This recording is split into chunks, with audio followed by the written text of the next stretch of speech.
Hello everyone, আমার YouTube চ্যানেলে তোমাদের সবাইকে স্বাগত জানাই। আশা করি তোমরা সবাই সুস্থ আছো, ভালো আছো।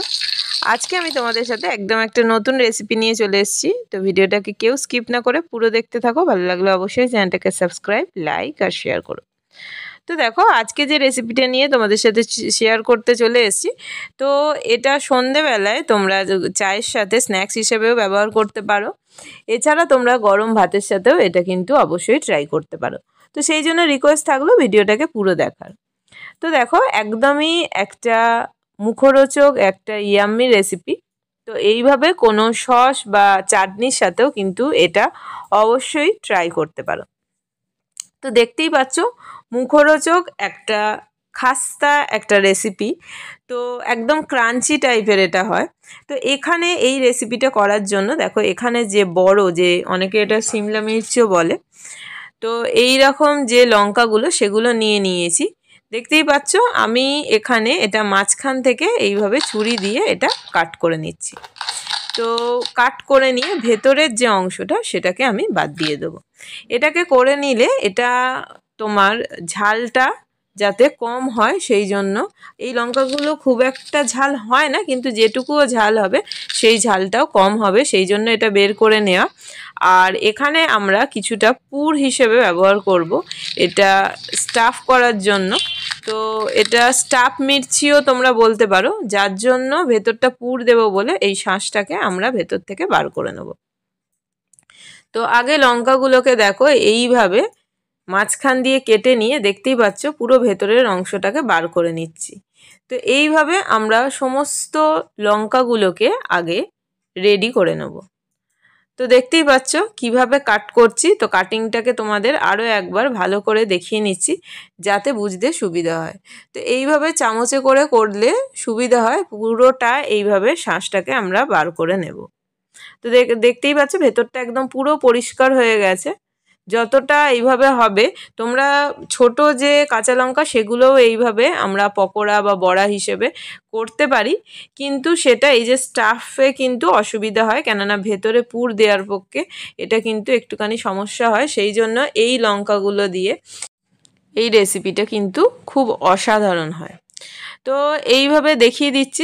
দেখো প্রত্যেকটা লঙ্কা এইভাবে কিন্তু রেডি করে নিয়েছি।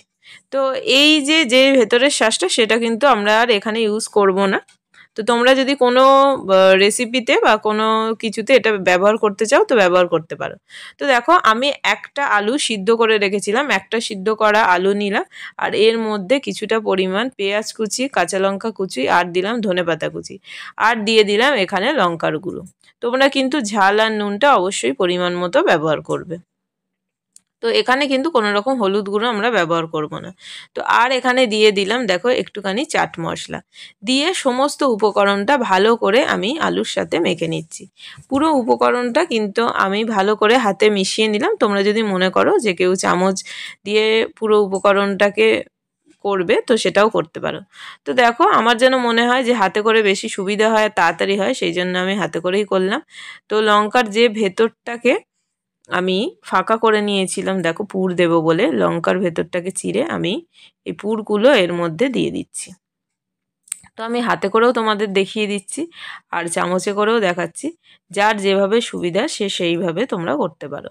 তো এইভাবে চামচে করে করলেও কিন্তু কোনো হাত দেওয়ার দরকার নেই। তো দেখতেই পাচ্ছ পুরো একদম পুরগুলো ভেতরে দিয়ে ভর্তি করে দিচ্ছি। আর আমি দেখতেই পাচ্ছ এখানে 8টা মতো লঙ্কা নিয়েছি, সাইজগুলো লঙ্কার দেখতে পাচ্ছ বেশ বড়। সেখানে কিন্তু দেখতেই পেলে যে একটু মোটামুটি বড় সাইজ, খুব বড় না, মাঝারি থেকে একটুখানি বড় সাইজের যে আলুটা নিয়েছি সেটা কিন্তু একদম সাফিসিয়েন্ট। তো দেখো প্রত্যেকটা লঙ্কার মধ্যে আমি কিন্তু ভালো করে পুরগুলো ভরে একদম রেডি করে নিয়েছি। যেটা নিয়েছিলাম সেটা কিন্তু পরিমাণে একদম আমার ঠিকঠাক হয়েছে। প্রত্যেকটা লঙ্কার মধ্যে কিন্তু আমি পুরগুলো ঠিক ভালো মতো দিয়ে নিতে পেরেছি। তো এবার একটা বাটির মধ্যে দেখো আমি কিছুটা পরিমাণ বেসন নিচ্ছি, আর নিয়ে নিচ্ছি কিছুটা পরিমাণ চালের গুঁড়ো। তো এখানে কোনো রকম আমি বেকিং সোডা ইউজ করছি না, কিন্তু তার সত্ত্বেও দেখো কী রকম মুচমুচে একটা ক্রাঞ্চি হবে। তো এর মধ্যে দেখো আমি কিছুটা পরিমাণ দিয়ে দিলাম গুঁড়ো লঙ্কা আর নুন, দিয়ে জল দিয়ে আমি এটাকে ভালো করে আগে মিশিয়ে নিচ্ছি। তো দেখতেই পাচ্ছ আমি একবারে কিন্তু জল দিচ্ছি না, খুব বেশি পাতলা হবে না, আবার খুব ঘন কিন্তু হবে না, কেননা যে লঙ্কাগুলো এখানে এই ব্যাটারটার মধ্যে দেয়া হবে, লঙ্কাগুলোর ওপর যেন একটা কোডিং তৈরি হয়। তো কোট যেহেতু করতে হবে, তো সেই জন্য খুব পাতলা হলে সেটা কিন্তু ছেড়ে যাবে। তো যাতে খুব পাতলা না হয়, আমি হাতের সাহায্যেই কিন্তু এটা খুব ভালো করে মিশিয়ে নিলাম। তো লঙ্কাগুলোর ভেতর পুর অলরেডি ভরাই আছে, দেখতেই পেলে ভরে রেখেছি, আমি তোমাদেরকে দেখালাম। তো এইগুলো এর মধ্যে দেখো ডিপ করে নিচ্ছি ভালো করে, দিয়ে এবার আমি একটা কড়া বসিয়ে নিয়েছি।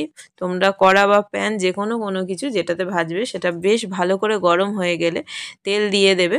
তো তেলটা এখানে আমি একটুখানি বেশি করেছি, একটু বেশি পরিমাণে দিলে এটা বেশ ফ্রাইটা একদম মুচমুচে হয়।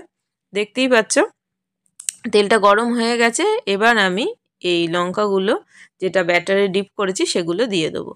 তো খুব কিন্তু গায়ে গায়ে দেবো না, যেমন দেখছো আমি এখানে 3টে মতো দেব। তোমরা যদি মনে করো কেউ 2টো ভাজবে সেটাও করতে পারো, বা 3টে, কিন্তু তার থেকে বেশি কিন্তু আমি দেব না।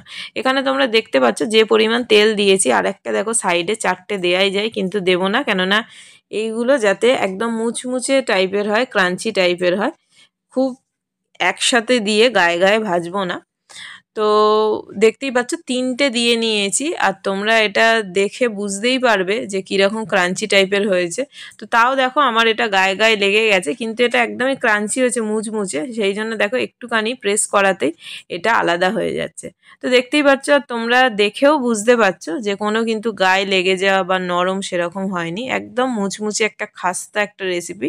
শীতকালে কিন্তু চা বা কফির সাথে এটা কিন্তু অবশ্যই তোমরা ট্রাই করে দেখো, যথেষ্ট ভালো লাগবে। তো দেখো আমার প্রথমটা যেটা দিয়েছিলাম সেটা ভাজা হয়ে গেছে, এখানে আমি আবার 3টে দিয়ে ভেজে নিচ্ছি। তো এইভাবে আমি সমস্তটা ভেজে নেব। এই 3টে দিয়ে দিলাম, তো 6টা ভাজা হয়ে গেলে আর 2টো আছে, সেই 2টোও কিন্তু আমি এই একই পদ্ধতিতে এইভাবে ভেজে নেব। তো দেখলে খুব ইজি, কিন্তু একটা নতুন ধরনের ইয়াম্মি একটা রেসিপি, বাচ্চারাও কিন্তু এটা খেতে পারে। মানে একদম ছোটদের কথা বলছি না, মোটামুটি বাচ্চারা এটা খেতে পারে, কেননা ভেতরের পুরটা করার সময় আমরা যে শাঁসটা বার করে নিচ্ছি সেটা বার করে নিলে কিন্তু খুব একটা ঝাল লাগে না। তো তারাও এটা খেতে পারে। তো দেখো রেডি হয়ে গেছে আমাদের এই যে মানে সিমলা মির্চ তার যে পকোড়া, সেটা কিন্তু রেডি হয়ে গেছে, আমি সাজিয়ে নিচ্ছি। এটা তোমরা চাটনি বা সসের সাথে পরিবেশন করতেই পারো, আমি এটা সসের সাথে ট্রাই করব। তো এইভাবে করে কমেন্ট বক্সে অবশ্যই জানিও কেমন হলো, ভালো লাগলে অবশ্যই চ্যানেলকে সাবস্ক্রাইব, লাইক আর শেয়ার করো। Thanks for watching.